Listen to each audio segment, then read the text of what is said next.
Hello and welcome to One to Grow On, a show where we dig into questions about agriculture and try to understand how food production impacts us and our world.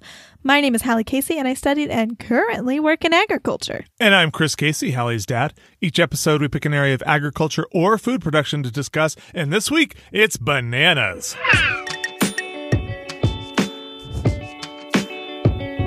Bananas. That is what we are discussing. Bananas. The fruit. What do you know about bananas, Dad? I know that bananas are a berry. Do you know that? How? You have said so on multiple occasions over the course of this podcast. Great work. Especially when we were asked, what is a berry? Or rather, what is berry? Yep. Banana is berry. I also have been reading a book about bananas, but I haven't gotten very far. So I know there was something about some rich guy forcing people to go into the jungle and build a railroad or something. I don't know. Yeah. Yep. We'll get to that. Great. I'm sure it's great. Oh, and there's like a place in Belgium where they sort of keep all of the different varieties of bananas. That's like Banana Central. And I don't have that covered in this episode. Okay. Well, great. I know something that you don't. Maybe I can put that in the extra research. Maybe. But that's all I know about it, really. I don't remember exactly where it is or what it's called. But I think it's like the Center for Banana Research or something.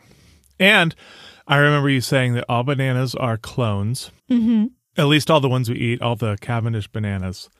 Mm-hmm. And you know the word Cavendish. That's something you know about bananas. I do. I got that from the book. Nice. And I guess there are still other bananas, but I mean, they're all going to die because of sun blight anyway. So enjoy them while you can. Yep. A good summary. We're going to get further into all of those things. So let's start at the very beginning. The banana, the Latin name is Musa, and the family name is Musaceae. So the family is named after the banana because it's like the star of the family. Wait, how is that named after the banana? The family is Musaceae, and the banana's name is Musa. So Musaceae. I see. Okay, got it. As you mentioned, the banana is a berry. The banana is also the largest herbaceous flowering plant. So herbaceous meaning never develops woody tissue, and flowering meaning it has flowers. Typically, they get around 16 feet, but they can get up to 20 to 25 feet tall. So they're a pretty big plant. So if it's a berry, then why do people make cream pie out of it instead of a berry pie out of it? Because you add cream as opposed to a berry pie where you just add sugar. I mean, I think a banana pie with sugar and a little pectin might turn out pretty well. What do you think? Well, you don't put pectin in a berry pie. You just put sugar. Oh, I thought you put pectin in it to make it all gloopy. I have never done that. I've only ever just added sugar to strawberries and then you just dump it in a pie shell and you cook it. Or maybe some tapioca? I have put tapioca in sometimes, but it's not like necessary. I've definitely done it sometimes where it's just sugar and not bananas, and berries. And like strawberries and blueberries and stuff. All right. Well, I derailed this into wanting to eat pie. So you were saying. Yeah. So that's the basics of the banana. But what actually is the banana? So the root of the banana, the quote unquote root, is actually a corm, which is not root tissue, but stem tissue. We've talked about corms in the past. It's modified stem tissue. And then the banana quote unquote trunk is not actually a trunk because trunks are woody. And as we mentioned already, it's an herbaceous plant, never develops woody tissue. And the quote unquote trunk of the banana quote unquote tree is actually what's called a pseudostem. Pseudostem just means not actually a stem, but looks like a stem. And it's actually made of really tightly compacted leaf tissue. Weird. So it's like one big green thing. Well, most plants are, Dad. So, yes. But trees are brown in parts of them. And I guess, would you call it like a stalk? Would it be like a stalk? Yeah, stalk is totally a fine word. But usually people say trunk just because it's so big. And they're used to saying trunk for a big thing like that. Got it. Whereas like usually think of stalk for like a flower stalk or something. But it is, in fact, more of like a stalk. But you wouldn't chop it down and plop it on the fireplace. Absolutely not. It would not go well.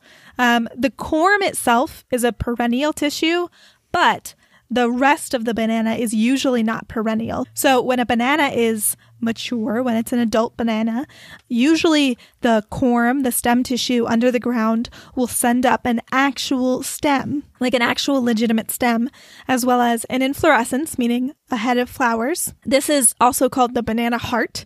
Like in the industry, they call it the banana heart, which is lovely. And then usually the above ground structure will die back, like the whole pseudostem and the leaves and everything. Once you have bananas, you harvest the bananas, the above ground stuff dies back, and then you get new growth from that perennial corm that's under the ground. Cool. Sorry, I'm trying to track. I keep rolling the word corm around in my head because it's not corn, it's corm. And so I'm trying to make sure that sticks like a big old stalk.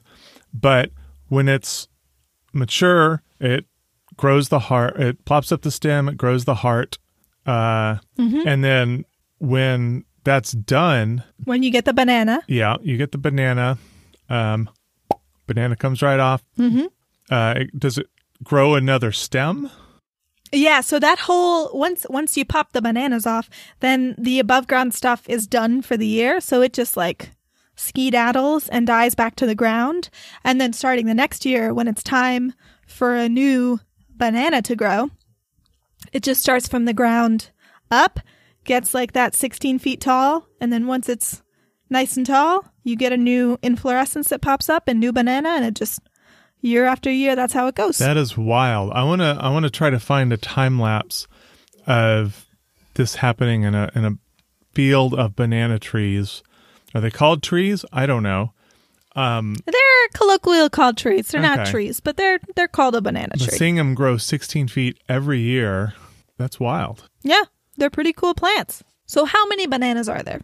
So there are more than 1,000 varieties of bananas in the world that are produced for consumption locally. However, as you mentioned, we really only eat the Cavendish banana. That's the name of the variety, the Cavendish. So are the other varieties just eaten by other people, just not by us in other areas of the world? Is that what it is? It's a lot of like, this is the banana I have next to my house, so this is the banana that I eat. It's just, varieties that are native to different parts of the world, and that's what is locally grown, but it's not to any commercial production. Okay. So I want you to guess how many Cavendish bananas, specifically just Cavendish bananas, not the rest of the other 999 varieties, just the Cavendish bananas are grown. Okay. So for a baseline, we get about 76 million metric tons of apples in 2019. And in oranges, it was about 46.1 million metric tons. So if that's apples and oranges, where do you think bananas falls? I'm going to say 1 billion tons. Why would you go that far? Because it sounds funnier than just trying to be accurate. I don't know. We'll say 200 million tons. 200 million tons when I gave you 76 million and 46 million. Well, you said 1 billion was like way too high. Yeah, so is 200 million. Now you're really like letting me down. I thought it was a high number and you're like shooting above it. It's 127.3 million. So a lot more than apples and oranges. Well, it is a lot more. It's still within an order of magnitude-ish, maybe not. But yeah, that's a lot. That's, well, okay, more than double oranges, 1.5 times about apples. So bananas are like super popular. They're very popular. As of 2015, bananas were the second most produced fruit by quantity, so not by weight, after watermelons. Jeez Louise. So what is a banana? A banana by any other name would taste as sweet? No, it wouldn't. So I want to talk about the difference between plantains and bananas. What do you know about plantains, Dad? So there's a restaurant not too far from my house that sells fried plantains. And they look a lot like short bananas, and they're delicious. Is that all you got? That's all I got. Okay, pretty good. A lot of scientists, a lot of banana breeders, marketers argue about what's a plantain versus what's a banana. They're extremely closely related. For our purposes, plantains are much starchier. Plantains are usually cooked, whereas bananas are usually eaten raw. The term is also often bandied about like the dessert banana, and that's like what we're talking about. Like the banana is sweet, it's a treat, It's not like part of your meal, whereas like plantains can be. It goes well in cereal and ice cream. For sure. In terms of nutritional value, the bananas are generally less healthier for you than a plantain, but they're still okay. They have like 1/5 of your daily nutritional value for vitamin B6. They have like 17% of your daily nutritional value for vitamin C. They have some potassium in them. They're fine. They're decent. They're an okay little fruit. But plantains are much healthier. They have 54% of your daily nutritional value for vitamin C. They have 25% of your daily nutritional value for vitamin B6. They've got a whole bunch of good stuff in them, and they are healthier, but less sweet, less desserty. Okay. But, I mean, if you have some fried plantains, they taste pretty sweet, people, I gotta tell you. They're a great food. If you can get your hands on them and you never tried them before, would highly recommend. I mean, if I had some right now, I would eat them and take a break. Shall we do that? Shall we go take a break? Yes. So there is some time between which we recorded this particular episode and this particular mid-roll. And in that stretch of time, I had some fried plantains, and they were so good. I love them. They're the best Peruvian roast chicken side that I've ever had, that's for sure. This episode, we actually wanted to encourage all of our listeners, particularly those who are U.S. citizens, to register to vote. The deadline to register here in Texas is coming up in October, but you can go to youtube.com/howtovote in every state to learn more about how to register where you are. We are lucky, even though it doesn't always feel that way, to live somewhere where we do have a voice in our representation. And so please, let's use it. Register to vote, and then vote. You know who I'm sure votes? Who is that? Our patrons, especially our Starfruit patrons, Vikram, Lindsay, Mama Casey, Patrick, and Cheyenne. And Cheyenne! You guys are so incredible. You keep our world spinning, and we are so, so grateful for you. It's true. But now, back to the episode. Back to the episode.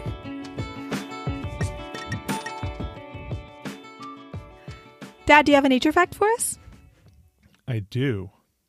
So, there is a, like in many other cities, there's a marathon in Barcelona. Mm-hmm.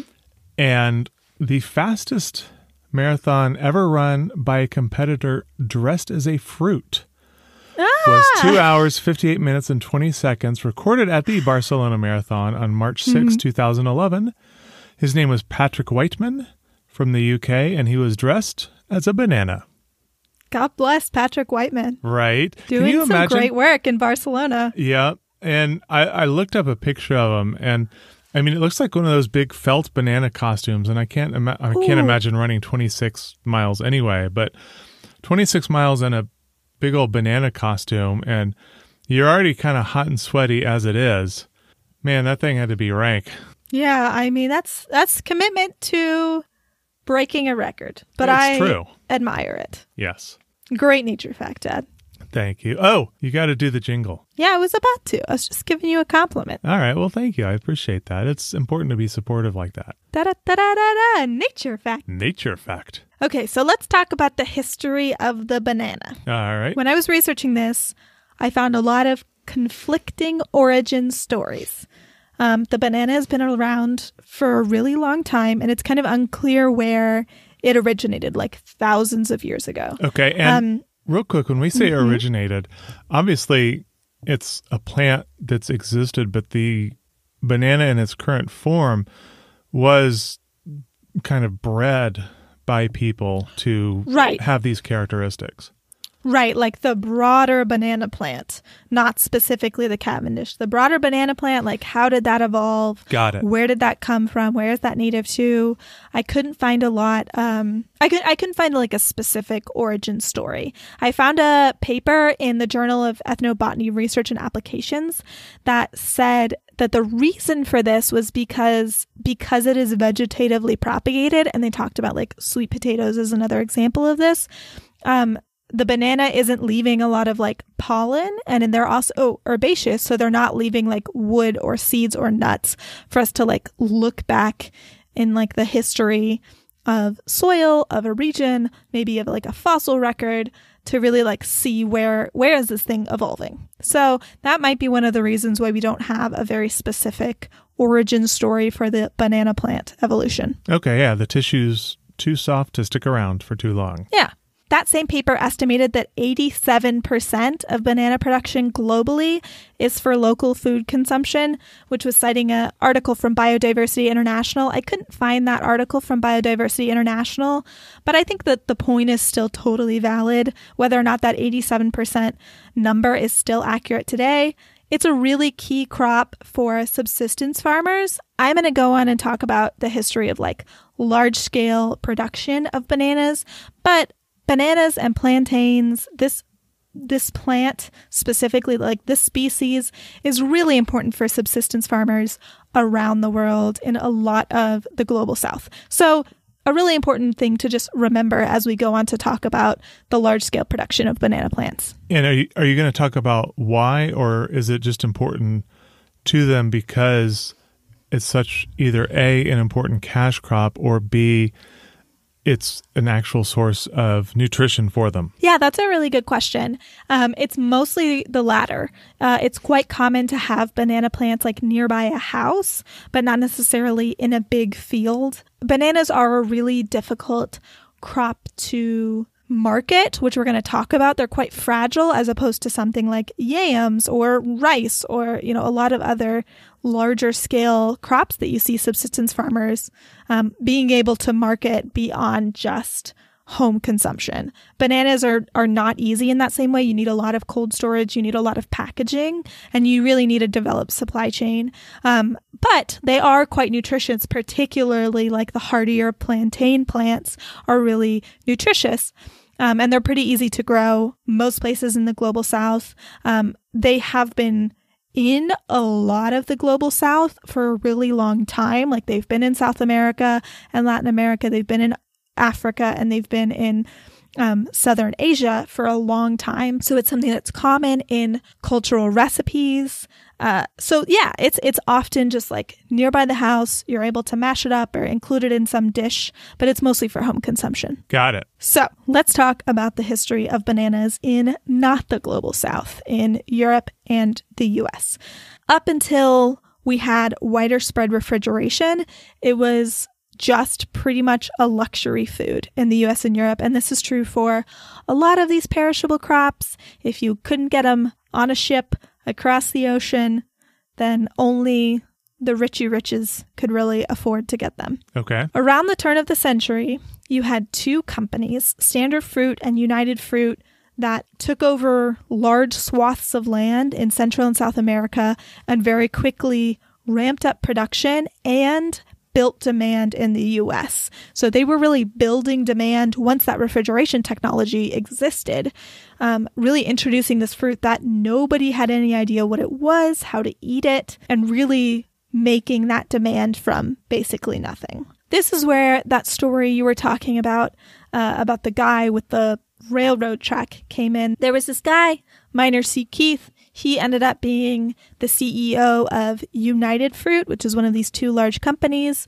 And he was from Brooklyn, moved down to Costa Rica to help out with his uncle's railroad project, ended up planting a lot of bananas, or having his workers plant, I should say, bananas while he was doing this railroad project, and found out that the railroad he was building was not terribly profitable, but was building this demand to be able to sell these bananas back in the US. And now he had this newly built railroad for extremely cheap, and was basically exploiting the Costa Rican government to control large areas of land around his railroad. So it became really easy for him to continue to exploit the workers he was already employing to build that railroad once the railroad was built, to produce a lot of bananas. And then he had this really cheap railroad that was already built, getting them back up to the US. I got really down a rabbit hole with a lot of this history. It's very intense. And and I don't think I have time to go super in depth with all of the stories and all of the histories on this. I'm going to put more info on the Patreon under the extra research. So if you want to learn more, you can go there. But I do think it's important to talk about this history. So bananas got very cheap in the US, and to this day, they're pretty cheap fruit. That means that production costs are really, really cheap, right? If you have a cheap fruit, then you have to have cheaper production costs. The way that these companies, Standard Fruit and United Fruit, achieved this is they had very tight control on these foreign governments and the land within them. It basically became what I saw described as like a neo-feudal system where a handful of very powerful companies exploited Central American countries and Central American laborers and also benefited from government grants and tax breaks while all the time denying their Central American workforce a living wage or basic rights. This is where the term banana republic comes from. These companies were granted huge amounts of land in Central America. Some of it was quote unquote bought, but a lot of it was not. And these land grants were often in exchange for, or sometimes it was like tax breaks or government grants in exchange for building privately owned infrastructure, like roads, that was meant to benefit the very communities that they were actually exploiting. Eventually, there became a lot of organized labor protests around these poor working conditions. Companies used extreme force, using either private militia forces, the national military of those countries, or in some specific cases, actual U.S. forces under the guise of combating communism to fight these labor protests and basically punish, kill, assault the labor forces that were striking and the people that were striking and protesting in solidarity with them. There's a lot more information about the history of U.S. involvement in Central America under the guise of anti-communist propaganda that, looking with, historical view, seems extremely, extremely linked to United Fruit and Standard Fruit's interests. I saw this really good quote from Dan Koppel. It was an interview with Dan Koppel, who's the guy who That's the guy that wrote the book I'm reading. Exactly. Yeah, he wrote the book Banana, The Fate of the Fruit That Changed the World. In this interview, he said, "The banana is an impossible export fruit. It's fragile, it ripens quickly, it gets rotten fast. And the way to do it is to make it so cheap that your money is made on volume." So they were trying to just produce as many bananas as possible at as cheap a cost as possible in order to get any return back.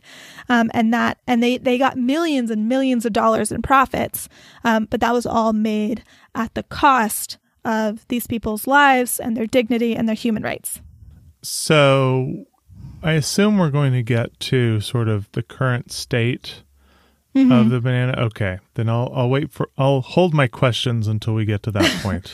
Okay, I know that was like a big dump. I told you I really went into research. This took me like 3 times as long as it usually takes me to research an episode about this, because I really wanted to do it justice while also trying to keep it within the scope of the episode and the time that we have here today. Sure. In the 1900s, the U.S. ended up bringing multiple antitrust lawsuits against Standard Fruit and United Fruit Company. So we did end up seeing changes both from those lawsuits, that litigation, as well as from the labor movement from Central America. Eventually, in like the 60s, 70s, I think it was closer to the 50s and 60s. I might have my dates wrong there, but the companies ended up changing their names, and Standard Fruit became Dole and United Fruit became Chiquita. Today, in the 2010s, this is 2013 numbers, 5 companies own 44% of the banana industry, down from 70% in 2002. A lot of this was because of the movement that was started really in the 80s for multinational companies to divest land holdings in Central America for bananas and replace company production with independently produced bananas. So larger companies are, instead of producing the bananas themselves, they're buying from local people who produce the bananas. Right. Okay. And so that was kind of, I guess, leading into my questions is the banana is still, like you said, very, very cheap. Mm-hmm. Therefore, methods of production must still be very, very cheap. So have labor conditions and such things improved? So one of the tricky things about having more independent production, which, don't get me wrong, is a good thing, you do also have a harder time having generalized statements, right? Because it's not 5 companies that are producing all of the world's bananas. Right. So yes, largely speaking, there are improvements in labor conditions. That is not universally true across the board. A lot of the changes we've seen are in like technological changes, particularly in post-harvest technology. So it's easier to transport bananas without them going bad as fast. Okay. So here's the thing. We have talked about the Cavendish banana. The bananas that we were just talking about in the last segment, about like the 1900s, was not the Cavendish banana. Right. What? I knew that. Sorry. Oh, you did? I'm not shocked. Yeah, I think I got this from the book. There's sort of speculation on what our grandparents, and great-grandparents tasted when they tasted a banana at the turn of the century and in the early 1900s. Right. So the banana that was grown in the first half of the 1900s was the Gros Michel. This was very similar to the Cavendish in a lot of ways. It was seedless. It grew via clones. However, in 1903, a strain of Fusarium wilt called Panama disease first appeared and started taking out these Gros Michel plants like crazy. And that's what, like a fungus? It's like a fungus. It is indeed like a fungus. It's not just like a fungus. It is a fungus. Okay. By 1960, the Gros Michel was commercially extinct. So like you said, we don't really know. Like there's not a lot of people who tasted this plant because by like the 1940s, it was very hard to find. It was much less common to see bananas. And it wasn't really until like onto the 70s when we started to see bananas becoming more common. So there was not really a lot of comparisons ever. You didn't ever have like the Gros Michel and the Cavendish in the same room at the same time where you could say, here are the differences between these two bananas. So yeah, there's a lot of speculation on what is different between these two bananas. The companies, particularly Dole, once it started to see Panama disease like pop up and become an issue, started investing a lot of time in searching around for commercially viable bananas. The thing about bananas is that because for thousands of years people have been selecting against seeds in bananas, right? Nobody wants seeds in bananas, even us, and nobody has for thousands of years. It's actually really difficult to get a seeded banana.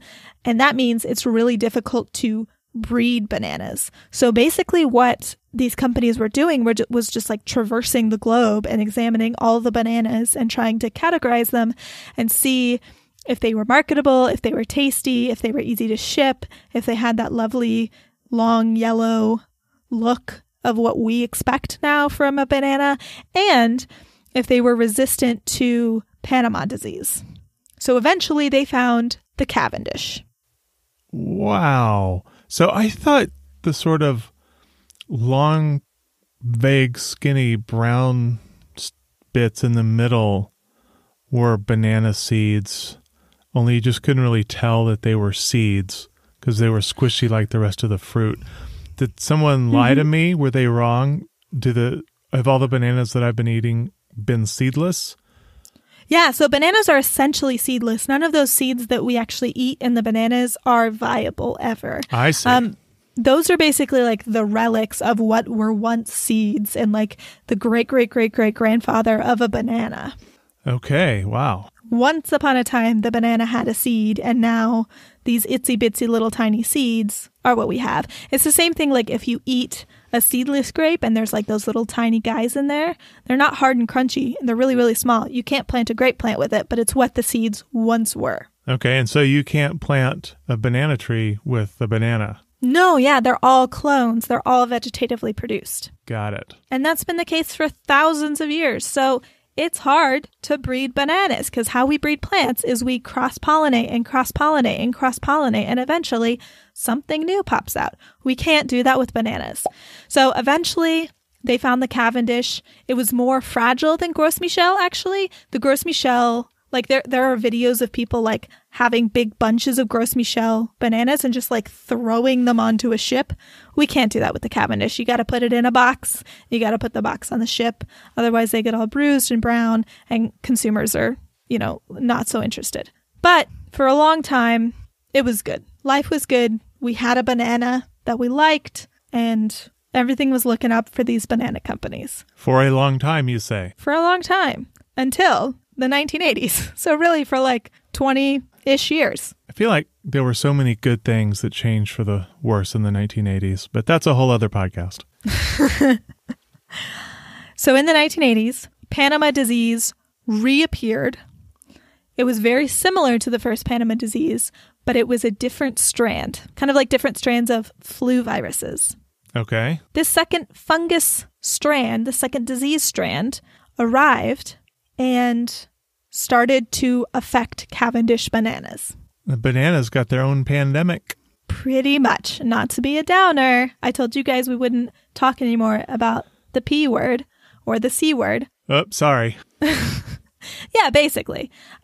We saw a lot of bananas being wiped out in southern Asia that were Cavendish bananas. We don't have it yet in the Americas. It hasn't gotten here yet, just by luck of the draw. I read the only place in the U.S. that bananas were grown was Hawaii. Yeah, no, I mean the Americas, like not just the like USA. in the whole, sorry. Central America and Colombia, my yeah. ethnocentrism coming out right there. But okay, the whole Western Hemisphere, basically. Yeah, the fungus will arrive at some point. If the world has learned anything about epidemiology in the last 6 months, it's that it's not a matter of if, it's a matter of when. One day, the Panama disease will reach Central America, and it will basically wipe out every last Cavendish banana, and it will happen very quickly. Okay. And what do we do then? We just don't have any more banana splits? So I saw this good quote in an interview with Alan Brown Balana, I think is how you say his last name. He's a biologist with the Institute of Tropical Agriculture. He said, they dodged a bullet in the 1950s by identifying Cavendish.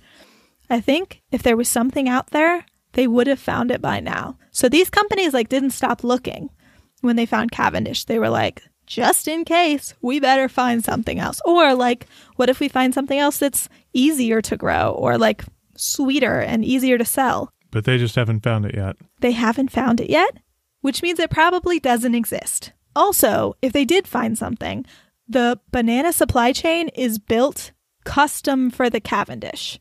Every single banana is genetically identical, meaning it's almost identical. They look almost exactly the same. The only thing that changes between bananas is where they're grown, how they're grown, what the temperature is. So bananas are the same size. Bananas are the same shape. Bananas need exactly the same temperature, the exact same gas mixture. The whole supply chain is built specifically for the Cavendish. So even if they did find another banana, it would not be easy to just okay, we'll just add this banana into our whole process. We would have to completely restructure the supply chain. So that would be a huge lift. Like we talked about earlier, resistance can't really be bred, right? Because we've got no seeds to breed. There is one hope, and it is a GMO banana. Oh boy. So there are some GMO bananas. There is still work being done on a GMO banana because we are just waiting for the rest of the Cavendish bananas to go extinct. Not the banana plant, to be clear. The banana as a species will live on. But the Cavendish banana, which is marketable, will die off at some point. It could happen tomorrow. We don't know when it will happen. So there is work being done on a GMO banana, but at some point in the future, there will be no banana for you to buy at the grocery store other than a GMO banana. So the banana, as we know it, is, I guess, basically doomed. It's just a matter of time. So enjoy them while you can. And if you want viable, healthy crops for a very long time, don't base your entire economic structure on clones. Yeah. I saw last quote. It's a 3-quote episode. This quote from Randy Plotz, who's a professor of plant pathology at the University of Florida. I don't know if he meant for it to be a little poem, but when he said it, it rhymed, and I love it. So his little poem quote was, "Once the pathogen is established, that's all she wrote for Cavendish." Also, there's a guy named Balana that studies the banana.